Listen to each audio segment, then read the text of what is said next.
আজকে আমরা নারদ ভক্তি সূত্রের 10 নম্বর শ্লোকটি দেখব। 10 নম্বর শ্লোকটি হচ্ছে অন্নাশ্রয়াণাং ত্যাগো হনন্যতা।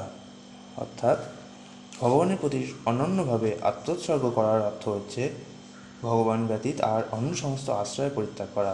তাৎপর্য প্রভুপাদ বলেছেন, এই শ্লোকের মতোই ভগবদ্গীতায় ভগবান শ্রীকৃষ্ণ অর্জুনকে উপদেশ প্রদান করে বলেছেন, আত্মোপলব্ধির অন্য সমস্ত প্রকার পদ্ধতি পরিত্যাগ করে কেবল আমার নিকট শরণাগত হও। আত্মজ্ঞান, পরমাত্মা সম্বন্ধীয় জ্ঞান, মনুষ্য সমাজের 4টি বিভাগের জন্য নির্দিষ্ট ক্রিয়াকলাপ সম্পাদনের জ্ঞান, বৈরাগ্যের জ্ঞান, অনাসক্তির জ্ঞান, ইন্দ্রিয় ও মন সংযমের জ্ঞান, ধ্যান সম্বন্ধীয় জ্ঞান, অলৌকিক সিদ্ধি লাভের জ্ঞান এবং জাগতিক শক্তি লাভের জ্ঞান, এই সমস্তই হচ্ছে পারমার্থিক সিদ্ধি লাভের মার্গের বিভিন্ন প্রকার আশ্রয়।